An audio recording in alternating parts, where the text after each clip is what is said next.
ආයුබෝවන් සුබ දවසක්. ඊයේ දවසේ වෙන විට විදුලි බල හා බලශක්ති අමාත්‍ය කුමාර ජයකොඩි සියයිල්ලා ආශ්‍රීමේ ලිපිය ජනාධිපතිතුමා වෙත බාර දීලා තිබුණා.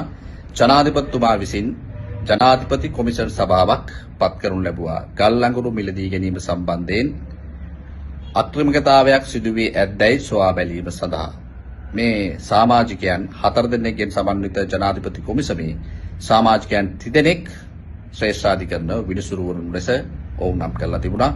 හැබැයි කොමිෂන් සභාවේ ලේකම් ධූරය සඳහා නම් කරලා තිබුණේ හිටපු රාජ්‍ය අමාත්‍යාංශික ලේකම් කෙනෙක් වන පී.බී. බන්දුලසේන මැතිතුමා. අපි දැන් බලමු පී.බී. බන්දුලසේන මැතිතුමා කියලා කියන්නේ කවුද කියලා. පී.බී. බන්දුලසේන මැතිතුමා කියලා කියන්නේ 2015 යහපාලන රජයේ කෘෂිකර්ම රාජ්‍ය අමාත්‍යාංශයේ ලේකම්වරයා. ඔබ දන්නවනේ කුමාර ජයකොඩි පොහොර සංස්ථාවේ ඉඳගෙන සිද්ධියක් සම්බන්ධයෙන් ආందోලනාත්මක ප්‍රකාශ ඒ වගේම ආందోලනාත්මක තත්ත්වයක් රට තුළ නිර්මාණය වුණා. ඒ ආందోලනාත්මක තත්ත්වය නිර්මාණය වෙනකොට එහි රාජ්‍ය අමාත්‍යාංශයේ ලේකම්වරයා ලෙස කටයුතු කරන්නේ පී.බී. බන්දුලසේන මැතිතුමා. දැන් අපි බලමු පී.බී. බන්දුලසේන මැතිතුමා මේ ආණ්ඩුවත් එක්ක කොහොමද ගනුදෙනු කරලා තියෙන්නේ කියලා.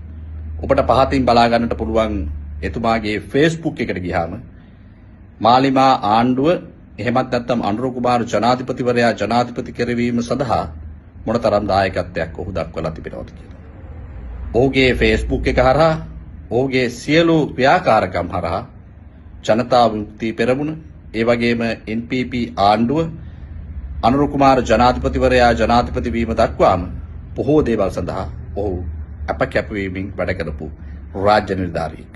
හැබැයි එවැනි වූ පුද්ගලෙක් ජනාධිපති කොමිෂන් සභාවක ලේකම් ධූරයේ සඳහා නම් කිරීම තුළ අපට ඇත්තේ විමතියට වූ කාරණාවක්.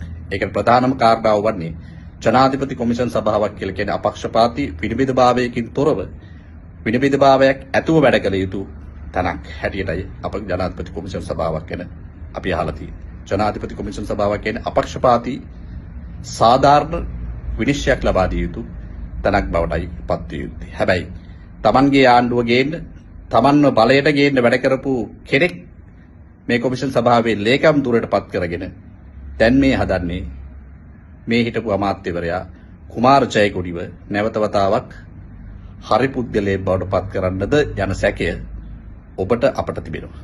ඒ නිසා මෙවැනි වූ තමන්ගේ බල කඳවුර නිර්මාණය කරන්නට දායක වෙච්ච අයව මෙවැනි වූ ජනාධිපති කොමිෂන් සභාවක ලේකම් ධූරයට පත් කිරීම කොයිතරම් සදාචාර සම්පන්නද කියන එක ඔබට අපට සිහියේ තබා ගත යුතුයි.